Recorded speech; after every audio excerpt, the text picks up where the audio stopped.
Ang ating ebanghelyo ngayong Lunes, Abril 8, ay mula kay San Lucas. Nang ika-6 na buwan ng pagdadalang tao ni Elizabeth, ang anghel na si Gabriel ay isinugo ng Diyos sa Nazaret, na isang bayan sa Galilea, upang kausapin ang isang dalaga na ang pangalay Maria. Siya ay nakatakda ng ikasal kay Jose, isang lalaking buhat sa angkan ni David.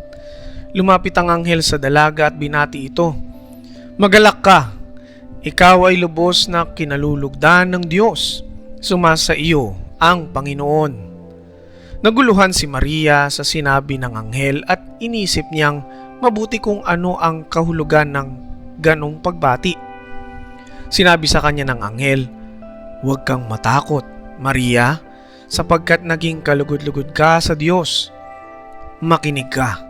Ikaw ay maglilihi at manganganak ng isang sanggol na lalaki, at siya ay papangalanan mong Jesus. Siya ay magiging dakila at tatawaging anak ng kataas-taasang Diyos. Ibibigay sa kanya ng Panginoong Diyos ang trono ng kanyang amang si David, upang maghari sa angkan ni Jacob magpakailanman. Ang kaniyang paghahari ay walang katapusan." "Paano pong mangyayari itong gayong ako'y isang birhen?" tanong ni Maria. Sumagot ang anghel, Sa iyo ang Espiritu Santo at mapapasailalim ka sa kapangyarihan ng kataas-taasang Diyos. Dahil dito ay isisilang mo'y banal at tatawaging anak ng Diyos. Hindi ba't ang kamag-anak mong si Elizabeth ay baog?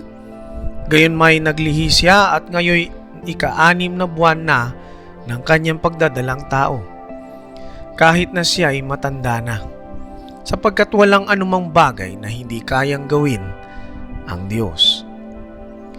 Sumagot si Maria, "Ako'y alipin ng Panginoon, mangyari nawa sa akin ang iyong sinabi."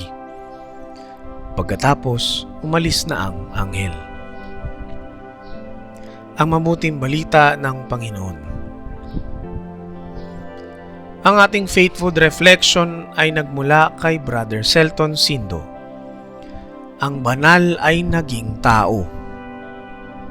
Ang banal ay naging tao upang ang tao'y maging banal.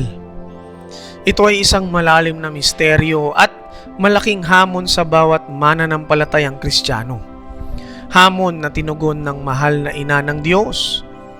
The Feast of the Annunciation is one of the most important in the church calendar, for it celebrates the actual incarnation of our Savior, the Word made flesh, in the womb of His mother, Mary. Ano ba ang mga natatanging banal na katangian ni Maria? Siya ay, letter M, mapalad. Ipinagkaloob sa kanya ang natatanging grasyang maging ina ng Diyos. Letter A, alipin ng Panginoon. Siya ay pinakadakila ng sukdulan niyang pagpapakumbaba. Letter R, responsable.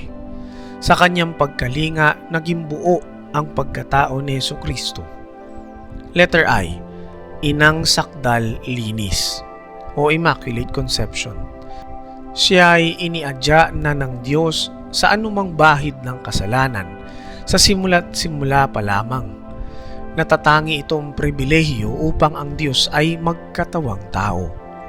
At letter A, alagad. Hindi man ganap na nauunawaan, magiting at buong pagtitiwala pa rin siyang nakipagkaisa sa misteryong plano ng Diyos para sa ikatutubos ng sansinukob. Sinasabing sa pangangalaga ng isang ina, ang lahat ay nagiging maayos at mapayapa. Kaya hilingin natin sa Inang Birhen na patuloy niya tayong ipamagitan sa panalangin upang matularan natin ang mga huwaran niyang katangian upang tayo man ay maging banal katulad ng anak niyang minamahal. Manalangin tayo. Santa Maria, Ina ng Diyos, ipanalangin mo kaming makasalanan, ngayon at kung kami mamamatay. Amen. Sa ngalan ng Ama at ng Anak at ng Espiritu Santo. Amen.